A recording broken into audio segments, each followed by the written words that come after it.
نحمده ونصلي ونسلم على رسوله الكريم اما بعد فاعوذ بالله من الشيطان الرجيم بسم الله الرحمن الرحيم قال الله تبارك وتعالى في القرآن المجيد ربنا اغفر لي ولوالدي وللمؤمنين يوم يقوم الحساب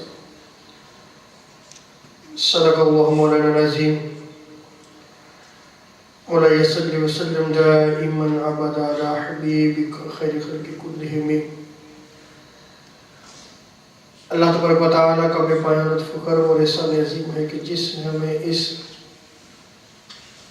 جمعۃ المبارک کی عظیم اور بابرکت محفل میں اکٹھے ہونے کی توفیق عطا فرمائی. سب سے بڑھ کر یہ کہ ہمیں دولت ایمان سے بہرامند فرمایا. آج ہمارا موضوع گفتگو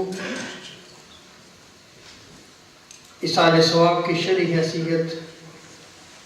انشاءاللہ تبارک و تعالیٰ آج ہم ایصال ثواب کو قرآن و سنت کی روشنی میں جو ہے وہ دیکھیں گے انشاءاللہ تبارک و تعالیٰ. ایصال ثواب جمہور علماء اسلام کے مطابق جو ہے یہ ایک مستحب اور جائز عمل ہے جو قرآن و سنت سے ثابت ہے، اور اہل سنت و جماعت خواہ وہ حنفی ہوں، شافعی ہوں، مالکی ہوں، حنبلی ہوں، تمام کا اس پہ اتفاق ہے کہ ایصال ثواب جو ہے وہ جائز اور مستحب عمل ہے.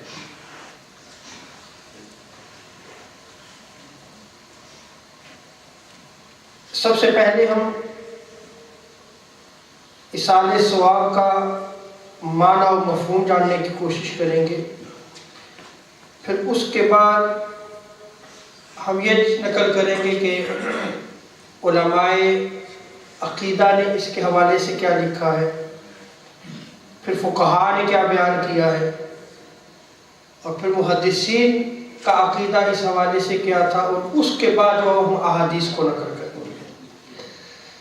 سب سے پہلے جو آیت کریمہ میں نے تلاوت کرنے کا شرف حاصل کیا، اس میں رب تعالیٰ نے ارشاد فرمایا ربنا اغفر لی ولوالدی وللمؤمنین یوم یقوم الحساب. یہ سورہ ابراہیم میں آیت کریمہ نقل کی گئی ہے، اور ہر نماز کے اختتام پر جو ہے وہ ہم اسی دعا کو جو ہے وہ ہم پڑھتے ہیں کہ اے رب ہماری بخشش و مغفرت فرما، ہمارے والدین کی بخشش و مغفرت فرما، اور جمیع مومنین کی بخشش و مغفرت فرما. ایصال ثواب سے مراد کوئی شخص اپنے کسی نیک عمل، اچھے عمل کا ثواب کسی دوسرے کو پہنچائے. اور جمہور مسلمانوں کے نزدیک کسی انسان کا اپنے کسی نیک عمل کا ثواب زندہ یا مردہ کو پہنچانا جائز اور درست فعل ہے. خواہ وہ عمل نماز ہو یا روزہ ہو یا تلاوت قرآن پاک ہو یا ذکر اذکار ہو یا حج و عمرہ ہو یا طواف ہو، کوئی بھی نیک عمل ہو، اس نیک عمل کا ثواب آپ دوسرے کو جو ہے وہ پہنچا سکتے ہو. امام طحطاوی رحمۃ اللہ تعالی علیہ نے حاشیۃ الطحطاوی علی المراقی الفلاح میں اس کو نقل کیا ہے کہ اہل سنت و جماعت کے نزدیک یہ جائز ہے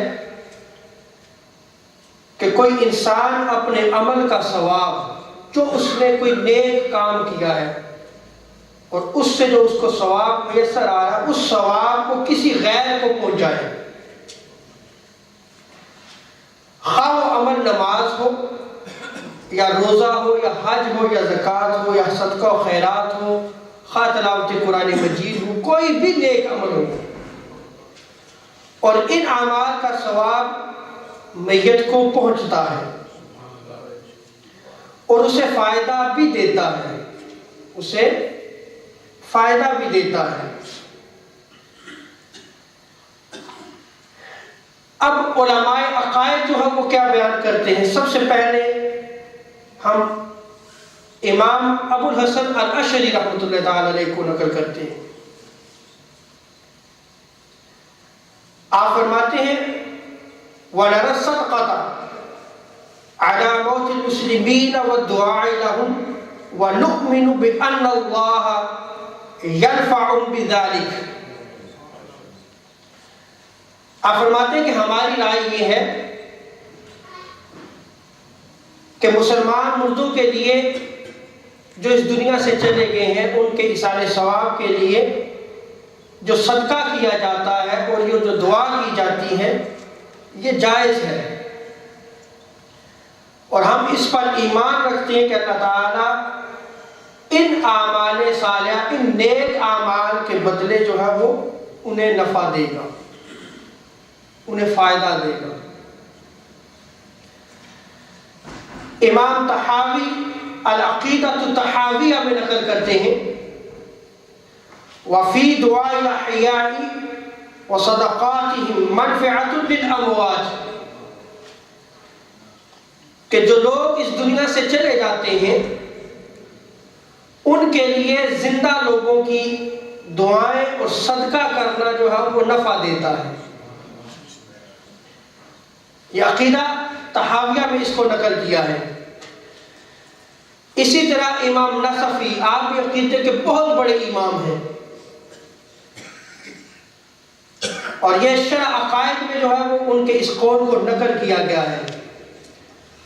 آپ فرماتے ہیں وَفِي دُعَاءِ الْأَحْيَاءِ لِلْأَمْوَاتِ وَصَدَقَاتِهِمْ عَنْهُمْ نَفْعٌ لَهُمْ،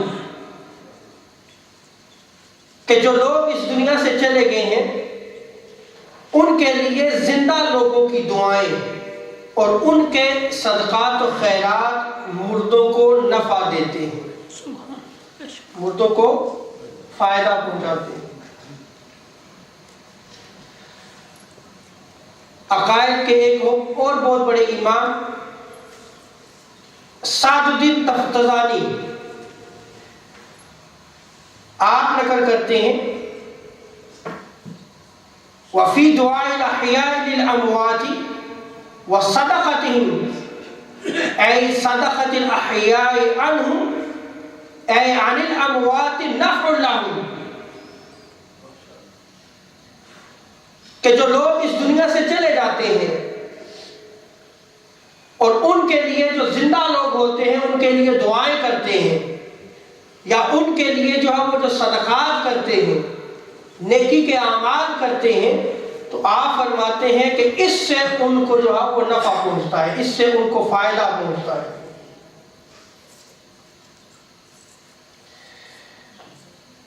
اسی طرح آپ ابن تیمیہ کو دیکھ لیں،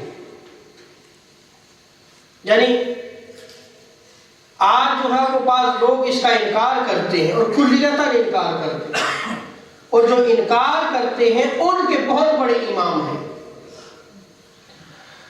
انہوں نے مجموع الفتاویٰ میں اس پہ بڑی بحث کی ہے اور اس کے جواز پہ جو ہے وہ بڑے دلائل دیے ہیں آپ نے.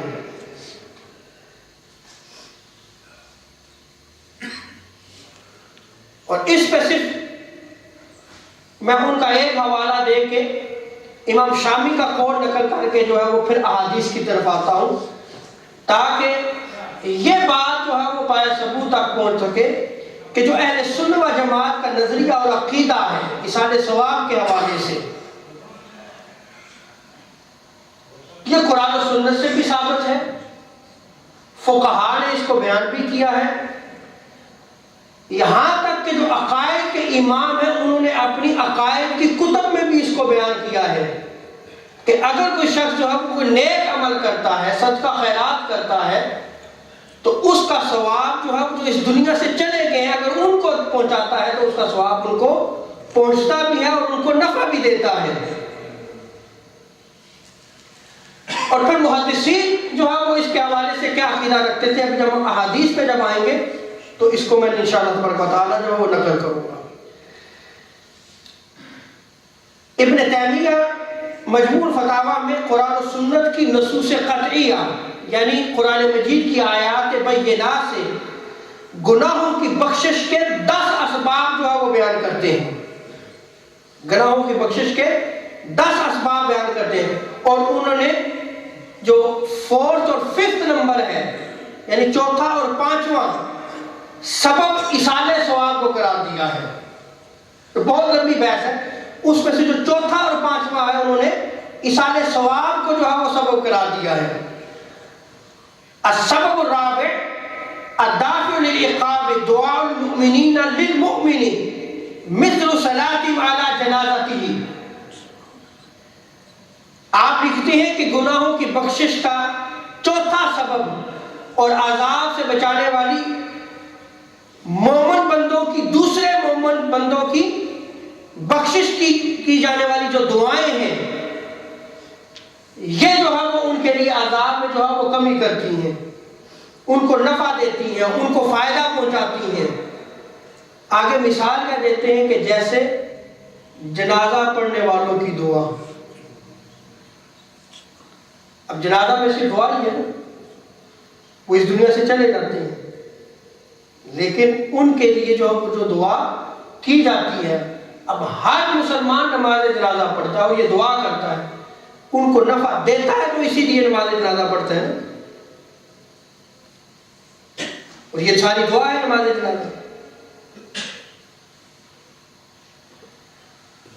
اب آخر میں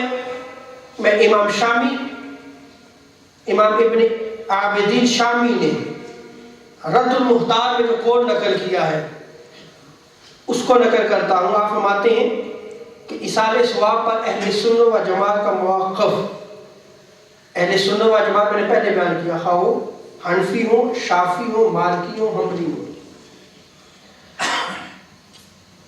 آپ فرماتے ہیں کہ ہمارے علماء نے دوسرے کی طرف سے حج کرنے کے باب میں اس بات کو واضح کیا ہے کہ انسانوں کے لیے جائز ہے کہ وہ اپنے عمل کا ثواب دوسرے کو بخش دیں۔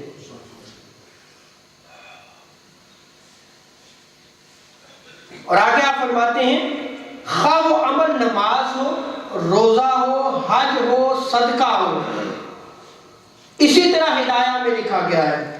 اور آگے آپ فرماتے ہیں کہ ایصال ثواب کرنے والے کے لیے افضل یہ ہے کہ جب وہ ایصال ثواب کر رہا ہو، اس کے لیے افضل یہ ہے کہ وہ تمام مومنین اور مومنات کو ایصال ثواب کی نیت کرے۔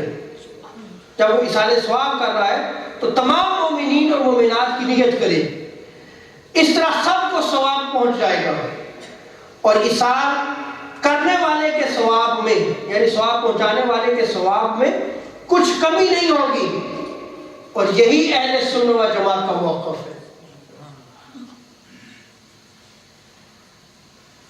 آج میں نے سب سے پہلے جو ہے وہ علماء کے حوالے اس لیے دیے ہیں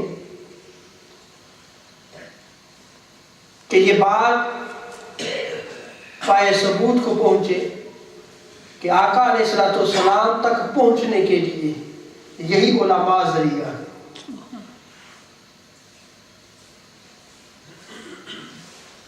آپ جو دین کی بات کرتے ہیں وہ آپ کو ڈائریکٹ قرآن و سنت جو وہ کیسے ملے گا؟ وہ انہی علماء کے ذریعے جنہوں نے دین کی خدمت کی، جنہوں نے دین کو پہنچایا۔ اور اگر آپ انہی علماء کو کٹ کر دیں جیسا کہ آج ہو رہا ہے، پھر آپ گوگل سرچ کریں، کوئی بھی مسئلہ آپ گوگل سرچ کر لیتے ہیں، تو کیا اس سے دین کا فہم آئے گا؟ اس سے دین کی سمجھ آئے گی؟ تو جواب ہے نو۔ یہ دین کیسے سمجھ میں آئے گا؟ آپ یہ دیکھیں کہ آپ بچپن میں جب بچوں کو سمپل قرآن پاک پڑھانے کے لیے جو بھیجتے ہیں وہ بھی علماء کے پاس ہی بھیجتے ہیں نا۔ وہ جو آپ نے سمپل قرآن پاک جو ہے وہ تجوید کے ساتھ اگر پڑھانا ہے تو آپ علماء کے پاس بھیجتے ہیں تاکہ بچہ قرآن پڑھنا سیکھ جائے۔ تو قرآن و سنت کا فہم اور ادراک، اور اسی طرح سنت رسول صلی اللہ علیہ وسلم احادیث کا فہم اور ادراک کسی عالم کے بغیر جو وہ کیسے ممکن ہے؟ اور آپ دیکھ لیں کہ جب ہمارے ہاں جب نوجوان بھی جو ہے وہ گفتگو کرتے ہیں تو پھر وہ جب بات کرتے ہیں تو وہ کہتے ہیں کہ قرآن و سنت کی بات کی جائے. تو ہر بندہ مومن قرآن و سنت سے ہی بات کرتا ہے، اس چاہیے کہ قرآن و سنت سے ہی بات کرے. لیکن وہ جو قرآن و سنت ہے وہ آگے پہنچانے والا کون ہے؟ وہ اس کو واضح کرنے والا کون ہے؟ اس کو آگے جو ہے وہ تفصیل بیان کرنے والا کون ہے؟ حدیث ہے، اگر اس کے ناسخ و منسوخ کو جانتے ہوئے آگے پہنچانے والا کون ہے؟ وہ عالم دین ہی ہے. تو جب عالم دین کے پاس جائیں گے تو پھر جو ہے وہ آپ کو جو ہے وہ علم کی سمجھ آئے گی، اس قرآن و سنت کی سمجھ آئے گی، اس دین کی سمجھ آئے گی. وگرنہ پھر جو اختلافات ہو رہے ہیں یہ اسی طرح آگے بڑھتے چلے جائیں گے. اب ایصال ثواب پہ جو میں نے علماء کے اقوال کو نقل کیا، اس پہ پہلی حدیث جو ہے یہ میں بخاری اور مسلم کی متفق علیہ روایت ہے، اور یہ جو روایت میں نقل کر رہا ہوں یہ مسلم شریف کی ہے. عن عائشہ رضی اللہ تعالی عنہا ان رجلا قال للنبي صلی اللہ علیہ وسلم ان امی، آپ جو ہے وہ راوی بیان کرتے ہیں ان امی اقتتلت، کہ میری ماں جو ہے وہ اچانک فوت ہو گئی ہے. وَأَظُنُّهَا لَوْ تَكَلَّمَتْ تَصَدَّقَتْ، اگر وہ آخری کلام کرتی تو وہ صدقے کا حکم دیتی. فَهَلْ لَهَا أَجْرٌ، اگر میں جو ہے وہ اس کی طرف سے کوئی نیکی کروں تو اس کا ثواب اس کو پہنچے گا. ان تصدقت، اگر میں ان کی طرف سے صدقہ کروں. قال نعم، تو آقا علیہ الصلوۃ والسلام نے ارشاد فرمایا ہاں، اگر تو ان کی طرف سے کوئی بھی نیک عمل کرتا ہے، صدقہ کرتا ہے تو اس کا ثواب جو ہے وہ ان کو پہنچے گا. اب اس پہ امام مسلم نے جو باب قائم کیا، جو چیپٹر نیم ہے، وہ بیان کرتے ہیں باب وصول ثواب الصدقات الی المیت. یہ محدث کا عقیدہ ہوتا ہے، جب وہ چیپٹر نیم قائم کرتا ہے تو وہ اپنا عقیدہ بیان کرتا ہے.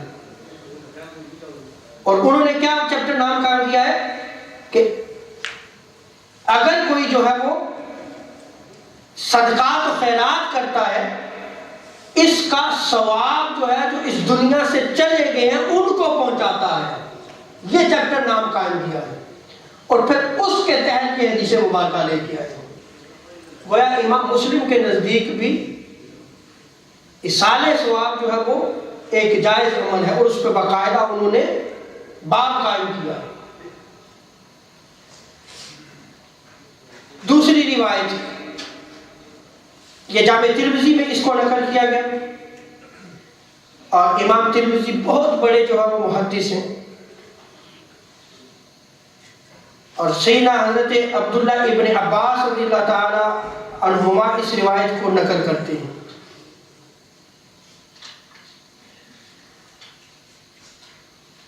عن ابن عباس رضی اللہ تعالی عنہ ان رجلا قال یا رسول اللہ صلی اللہ علیہ وسلم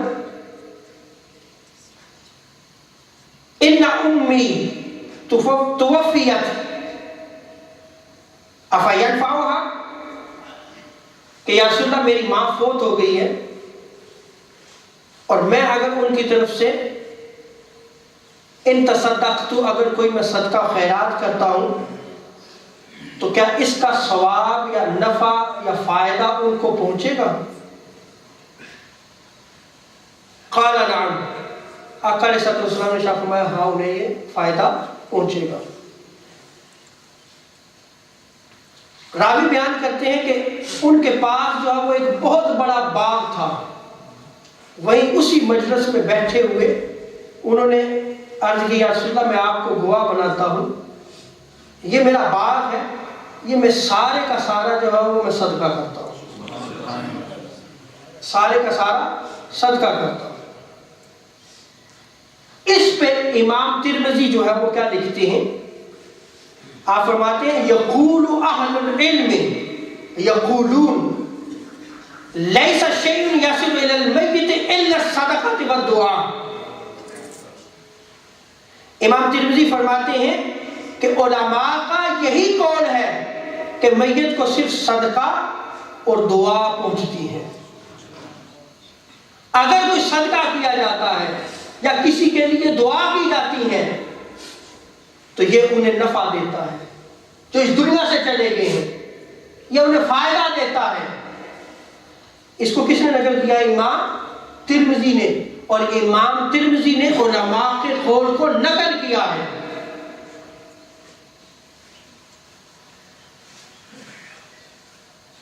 اسی طرح سیدہ عائشہ صدیقہ رضی اللہ تعالی عنہ، بخاری مسلم کی متفق علیہ روایت ہے، وہ نقل کرتی ہیں ان رسول اللہ صلی اللہ علیہ وسلم قال من مات وعلیہ صیام صام عنہ ولیہ. آقا علیہ السلام شاہ فرماتے ہیں کہ جو فوت ہو جائے اور فوت ہونے والے کے ذمہ کچھ روزے تھے تو اب اس کے ولی پر لازم ہے کہ وہ ان کی طرف سے روزے رکھے، ان کی طرف سے روزے رکھے. اب یہاں میں یہ یاد رکھ لیں کہ احناف کا مسلک یہ ہے کہ یہاں روزے سے مراد یہ ہے کہ وہ ان کی طرف سے فدیہ دے گا، جو وہ روزے رمضان المبارک میں نہیں رکھ سکے، بیمار تھے یا قریب المرگ تھے اور وہ روزے رمضان المبارک میں وہ انہوں نے زندگی کے ایام گزارے، اب روزے نہیں رکھ سکے. آقا علیہ السلام نے کیا فرمایا کہ ان کی طرف سے روزے رکھے، یعنی ان کا فدیہ وہ ولی ادا کرے گا. اسی طرح سیدنا عبداللہ ابن عباس رضی اللہ تعالی عنہما، یہ ابو داؤد میں اس روایت کو نقل کیا گیا ہے، وہ نقل کرتے ہیں وَإِنْ كَانَ عَلَيْهِ نَذْرٌ قَضَىٰ عَنْهُ وَلِيُّهُ، اگر مرنے والے کے اس نے کوئی منت مانی تھی اور وہ منت پوری نہیں کر سکا تو اب ولی جو ہے وہ اس کی منت کو پورا کرے. ولی پر لازم ہے کہ جو اس کی منت کو پورا کرے. اب آپ یہ دیکھیں کہ اگر اس نے روزے نہیں رکھے، اس دنیا سے چلا گیا ہے، اس کی طرف سے روزہ رکھا جائے گا یا اس کی طرف سے فدیہ دیا جائے گا، اور اگر نظر پوری نہیں کی تھی تو ولی اس کا جو ہے وہ نظر کو پورا کرے گا. یعنی اگر کوئی زندہ جو ہے وہ اس کے لیے کوئی عمل کر رہا ہے تو اس کا ثواب جو ہے وہ اس کو پہنچے گا. اسی لیے جو ہے تاجدار کائنات صلی اللہ علیہ وسلم نے فرمایا کہ ولی جو ہے وہ اس کی طرف سے روزہ رکھے، ولی جو ہے وہ اس کی طرف سے فدیہ ادا کرے، اور اسی طرح نظر اگر مانی تھی اور پوری نہیں کر سکا تو ولی جو ہے وہ اس نظر کو پورا کرے.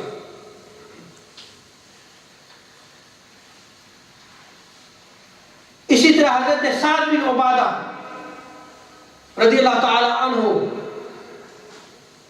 وہ بیان کرتے ہیں، اور ابو داؤد میں اس روایت کو نقل کیا گیا ہے، امام منذری نے ترغیب و ترہیب میں بھی اس روایت کو نقل کیا، مشکات المصابیح میں بھی اس روایت کو نقل کیا گیا.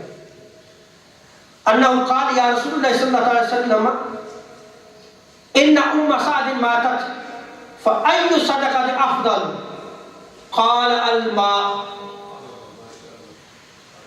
پہلے صرف صدقہ کی بات ہوئی تھی.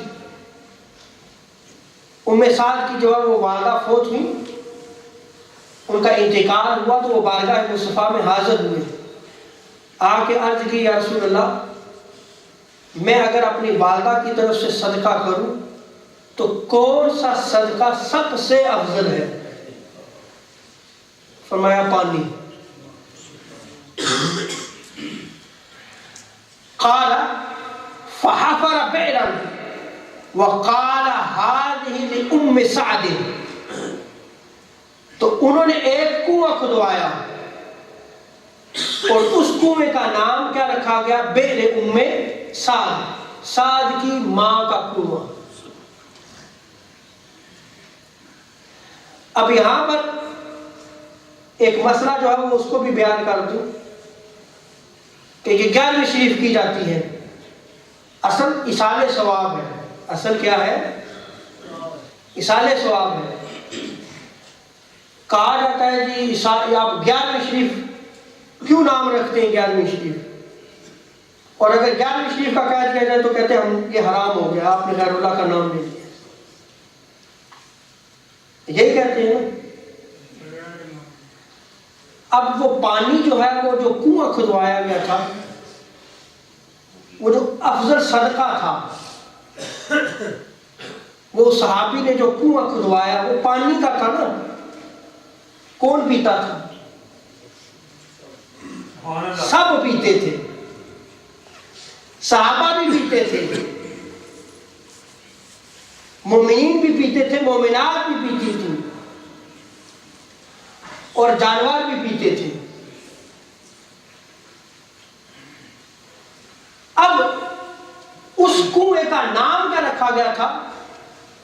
بئر ام سعد، سعد کی ماں کا کنواں، سارے پیتے تھے۔ اسی طرح ایصال ثواب ہے حضور غوث اعظم رضی اللہ تعالیٰ عنہ کے لیے نام 11ویں شریف رکھا ہے، تو یہ ناجائز کیسے ہو گیا؟ اب آپ سمجھے۔ اور دوسرا جو ہے، آج اگر آپ پاکستان یا افریقہ کے ممالک میں دیکھیں تو وہاں پانی کی کمی ہے، تو کوشش کیا کریں کہ جہاں پانی نہیں ہے وہاں پمپس لگوائیں آپ، یہ افضل صدقہ ہے۔ اور یہ سنت آج تک جاری ہے۔ اور دوسری روایت میں آتا ہے، امام نسائی نے اس کو بیان کیا ہے، ابن ماجہ اور مسند احمد بن حنبل میں بھی اس روایت کو نقل کیا گیا ہے، فَتِلْكَ سِقَایَةُ سَعْدٍ اَوْ آلِ سَعْدٍ بِالْمَدِینَةِ، بیان کرتے ہیں کہ جو مسلمانوں کے لیے کنواں کھدوا کے وقف کر دیا گیا تھا، یہ کنواں مدینہ منورہ میں سعد یا آل سعد کی پانی کی سبیل سے مشہور ہو گیا تھا، کہ ان کی سبیل ہے یہ، مدینہ باغ میں جو ہے وہ مشہور ہو گیا تھا۔ اسی طرح سیدنا ابو ہریرہ رضی اللہ تعالی عنہ وہ نقل کرتے ہیں، مسلم شریف کی روایت ہے، ابن ماجہ میں اس کو نقل کیا گیا ہے،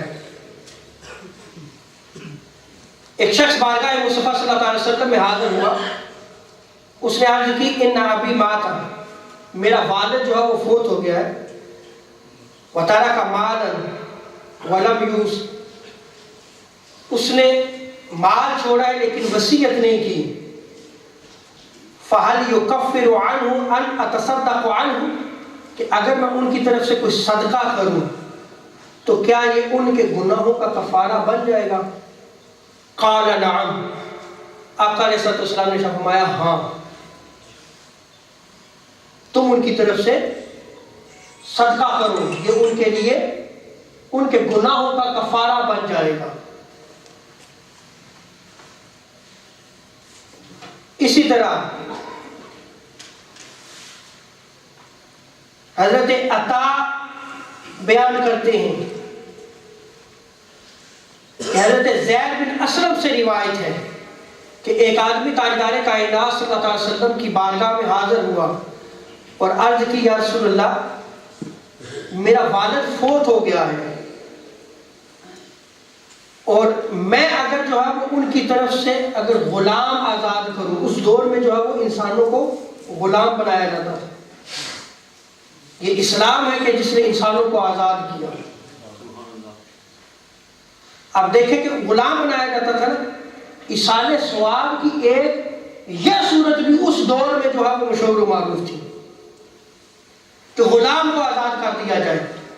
اب وہ غلام جب آزاد ہوگا اور وہ مسلمان ہے، نیک عمل کرے گا تو اس کا ثواب جو ہے وہ جس کے لیے اس نے نیت کی تھی اس کو پہنچتا رہے گا۔ مسلمانوں کا تو یہ عقیدہ تھا۔ تو آقا علیہ السلام نے فرمایا ہاں تو غلام اپنے باپ کی طرف سے جو ہے وہ آزاد کر سکتا ہے۔ اور حضرت ابو جعفر سے روایت ہے کہ حضرت حسن، امام حسن اور حضرت امام حسین حضرت مولا علی کے وصال کے بعد ان کی طرف سے غلام آزاد کیا کرتے تھے، ان کی طرف سے غلام آزاد کیا کرتے تھے۔ یہ جو کہتے ہیں نا کہ ایصال ثواب کچھ بھی نہیں ہے، وہ جاہل ہے، اجہل ہے، وہ انہوں نے دین کو پڑھا نہیں ہے۔ میں آپ کے سامنے پہلے علماء کی عبارات کو نقل کیا ہے اور اب صرف احادیث نقل کر رہا ہوں، اور ان سب احادیث میں آپ نے سنا کہ صحابہ جو ہے وہ حضور کی بارگاہ میں جا رہے ہیں، عرض کرتے یا سنا والدہ فوت ہو گیا، عرض کرتے والد فوت ہو گیا، ہم ان کی طرف سے کوئی نیکی کریں، کوئی صدقہ کریں۔ انہوں نے وصیت نہیں کی تھی ان کے مال سے ہم خرچ کریں تو کیا ان کی گناہوں کا بخشش و مغفرت کا ذریعہ بنے گا؟ حضور نے کیا ارشاد فرمایا؟ ہاں۔ غلام آزاد کرے، حضور نے ارشاد فرمایا ہاں آزاد کرو ان کی طرف سے۔ روزے نہیں رکھے تو ان کی طرف سے روزے رکھو، فدیہ دو ان کا۔ نظر مانی تھی، نظر پوری نہیں کر سکے، نظر پوری کرو ان کی طرف سے۔ حج نہیں کیا، ان کی طرف سے حج کرو، بخاری کی روایت میں آتا ہے۔ اسی طرح ایصال ثواب کے حوالے سے یہ بڑی خوبصورت روایت ہے، اور اس روایت کو امام حیثمی نے مجمع الزوائد میں اور امام جلال الدین سیوطی رحمۃ اللہ تعالی علیہ نے شرح صدور میں نقل کیا ہے۔ حضرت ابو سعید خدری رضی اللہ تعالیٰ عنہ اس روایت کو نقل کرتے ہیں کہ تاجدار کائنات صلی اللہ علیہ وسلم نے ارشاد فرمایا کہ قیامت کے دن ایک شخص کو پہاڑوں جتنی نیکیاں دی جائیں گی۔ کتنی نیکیاں؟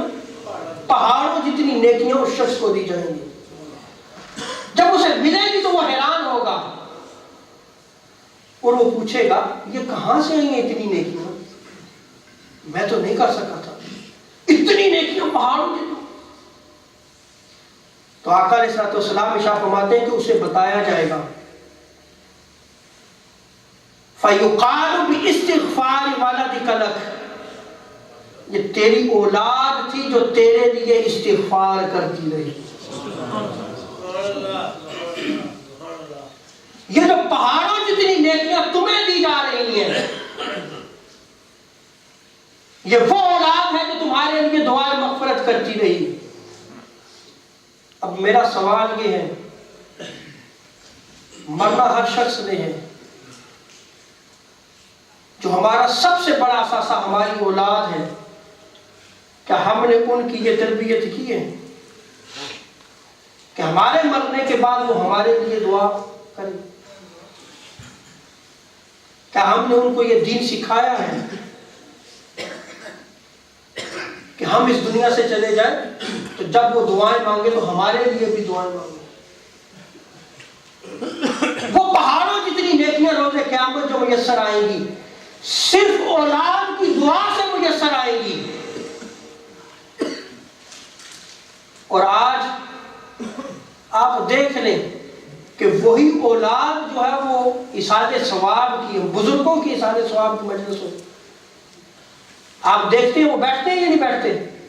اٹھ کے چلے جاتے ہیں۔ وہ بدعت کہتے ہیں، وہ کہتے ہیں یہ بڑے سجی پاک و ہند سے آپ لے کے آئے، پاک انڈیا۔ ہو رہا یا نہیں ہو رہا؟ ہمارے سامنے ہو رہا ہے، ہمارے خاندانوں میں ہو رہا ہے۔ ایصال ثواب کی مجلس اگر قائم کی جائے تو اس میں آتے ہی نہیں ہے وہ۔ دوسری روایت ہے اور یہ آخری روایت ہے، حضرت عبداللہ ابن عباس رضی اللہ تعالیٰ عنہما نقل کرتے ہیں، امام طبرانی نے موجب الاوس میں اس روایت کو نقل کیا ہے۔ حضور صلی اللہ علیہ وسلم نے ارشاد فرمایا کہ قبر میں میت کی مثال ڈوبنے والے شخص کی طرح ہے، وہ ڈوب رہا ہوتا ہے اور وہ تلاش کر رہا ہوتا ہے کہ مجھے کوئی بچائے، وہ پکارتا ہے، چیخو پکار کرتا ہے کہ مجھے بچاؤ۔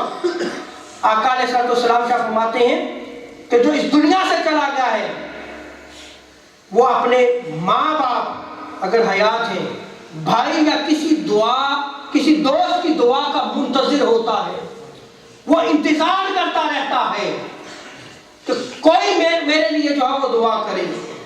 آقا علیہ السلام ارشاد فرماتے ہیں جب اسے دعا پہنچتی ہے تو وہ دعا اس سے دنیا و معافیہ، دنیا کی ہر چیز سے زیادہ محبوب ہوتی ہے، پسند آتی ہے۔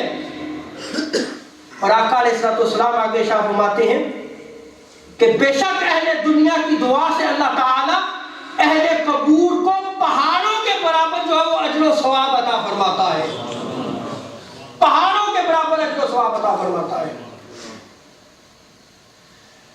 اور آقا علیہ السلام فرماتے ہیں کہ مردوں کے لیے زندوں کا بہترین تحفہ یہ ہے کہ ان کے لیے استغفار کیا کریں۔ کیا کیا کریں؟ استغفار کیا کریں، اور ان کے لیے جو ہے وہ صدقہ کیا کریں۔ کوئی بھی نیکی کرے، جب اپنے والدین کی نیت کر لے، اپنے خاندان کے مرحومین کے ایصال ثواب کی نیت کر لے۔ اب میں نے آپ کے سامنے کوئی قصہ کہانی ایک بھی نہیں بیان کیا، ممکن ہے آپ بور ہوئے ہوں گے، لیکن میں نے سب سے پہلے علماء کی عبارات کو نقل کیا، اس کے بعد ساری کی ساری احادیث میں نے نقل کی ہیں، اور ان احادیث میں کیا بیان کیا گیا ہے؟ یہی ایصال ثواب جو ہے یہ جائز اور مستحب عمل ہے۔ اللہ